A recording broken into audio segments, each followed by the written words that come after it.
qui nous engage tous en termes de responsabilité, à savoir la violence et la violence politique en particulier.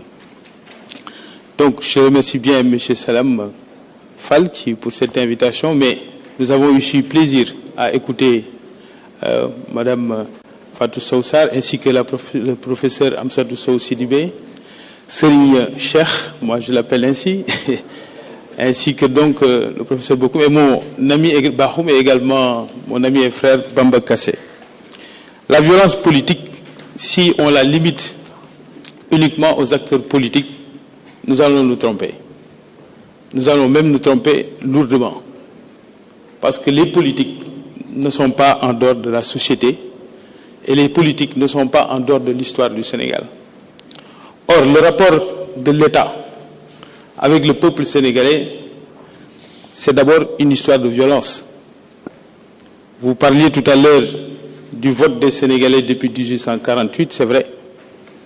Mais l'État colonial, c'est d'abord un État violent qui agresse un peuple, qui le contraint à la citoyenneté dans le cadre de la République. C'est aussi sans doute pourquoi nous avons une tradition de suspicion avec l'État. Puisque l'État, on ne l'a pas choisi, elle s'est abattue sur notre société et notre culture et nous a tapé et nous a écrasés. C'est d'abord ça l'État. Chez les Sénégalais, Ngour, Dolele, c'est le rapport à Ngour de Diaye Dole Askanui.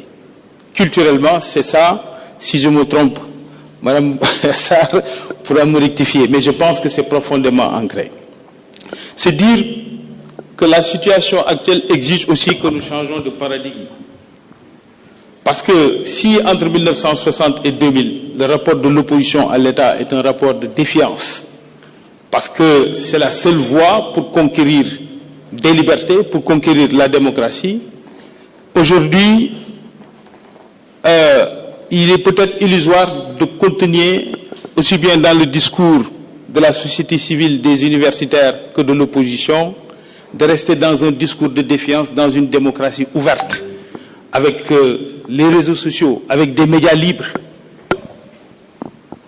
Bien au contraire, il semble qu'on attend de cette société sénégalaise dynamique, qu'elle soit universitaire, qu'elle soit journaliste, qu'elle soit de l'opposition, d'engager les débats d'idées et non d'entretenir un débat clivant et manichéen entre ceux qui sont dans le pouvoir, qui ne sont pas tous bons.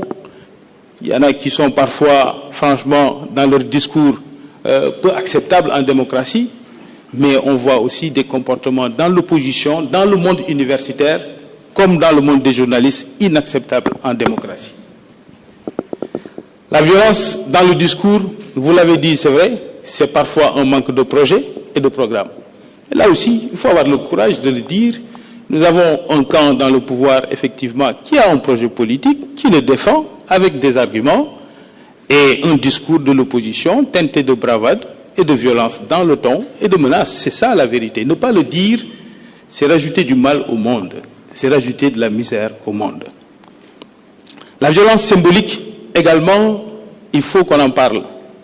Au-delà de la violence politique à proprement dit, c'est notre culture qui est agressée à travers les réseaux sociaux. Dañuy yar xalé yi ci biir kër yi, YouTube di leen jox beneen yar. WhatsApp leur donne un autre accès à un modèle d'éducation. Que dire de Netflix, qui a aussi des films à diffuser. Li nga xam ne moom la fi mag ñi bàyyi ci yar ci jikko am ñeneen ñu leen di yar à notre place. C'est une forme de violence et qui peut se décliner en forme de violence politique. Nous avons donc sur le digital tout ce qui est fake news. Plus personne n'est maître de l'information sur sa personne. On peut chaque jour bâtir des formes d'information diffamatoires sur son identité, sur sa vie politique, sur sa vie sociale, sans qu'on ait véritablement les moyens de nous défendre. C'est dire donc qu'encore une fois, la violence sur la scène politique n'est pas le fait que des hommes politiques. C'est le fait de la recherche universitaire, c'est le fait de la société civile, c'est le fait du débat ambiant et des rapports de gestion de l'espace public. L'espace public aujourd'hui qui n'est plus simplement cet espace physique, mais qui est aussi l'espace numérique, non maîtrisé et pas toujours régulé comme il le faut. La force et la puissance de la culture de la non-violence dans notre tradition et notre legs démocratique. Ce qui m'amène à parler un peu sur un ton optimiste. Oui, moi je suis optimiste. Je suis très optimiste.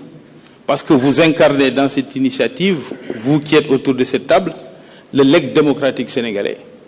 Le legs démocratique sénégalais, c'est une culture républicaine incarnée par des noms, évidemment Léopold Senghor, Cheikh Anta Diop, Mamadou Dia et d'autres, mais aussi par une tradition soufie religieuse qui a encadré ce modèle démocratique. Et donc il est heureux de constater cette initiative que vous avez prise, tel quelqu'un qui assume en tout cas l'héritage des pères fondateurs de cette nation. Si vous initiez à travers les médias, et donc le Sénégal aujourd'hui, cette discussion sur la violence politique, ça veut dire que nous avons des ressorts, encore, malgré la situation, dans le monde de la presse, dans le monde universitaire, dans notre tradition suffit pour pouvoir défendre notre modèle démocratique. Dans la mission que j'assume dans le cadre de la promotion de la destination Sénégal, c'est pour ça que pour moi, malgré les 4 heures d'attente, il fallait attendre. Quand nous avons interrogé les acteurs qui amènent les touristes dans le pays, nous avions pensé qu'ils viennent pour la plage, qu'ils viennent pour l'expérience touristique sénégalaise. Eh bien non. Le point le plus saillant, ils viennent pour le caractère pacifique des Sénégalais. Ils viennent parce que c'est d'abord les Sénégalais eux-mêmes et leur mode de gestion du quotidien. Ils viennent parce que les rues démocratiques, les rues sénégalaises sont des rues démocratiques où on privilégie le dialogue, la réflexion, les échanges cordiaux et non pas la violence. Donc notre système politique, pour moi, il est vivant. Il a des institutions solides que vous incarnez ici, autour de cette table. Il est possible de le défendre à condition qu'on se ressaisisse collectivement. On ne peut pas, de façon manichéenne, voir un côté le mal et de l'autre le bien. La démocratie sénégalaise, nous la défendrons ensemble, ou si nous continuons dans cette voie, où c'est une voie en fait sans issue, où le débat est manichéen, non pas axé sur le projet politique du Sénégal, sur le projet de développement du Sénégal, mais sur la caractérisation des personnes et sur des raccourcis, on prendra le risque, malheureusement, de déstabiliser notre modèle démocratique, et ce serait bien dommage. Mais nous restons optimistes quand nous voyons effectivement cette initiative incarnée par la presse, le monde universitaire, la société civile qui subit des violences exogènes aussi. Parce que les ONG ne sortent pas de nulle part. Moi, je suis un produit des ONG, des ONG tradition Andidieuf, mais moi-même, par parcours professionnel, je suis d'abord passé par les ONG. Les ONG subissent des violences exogènes énormes.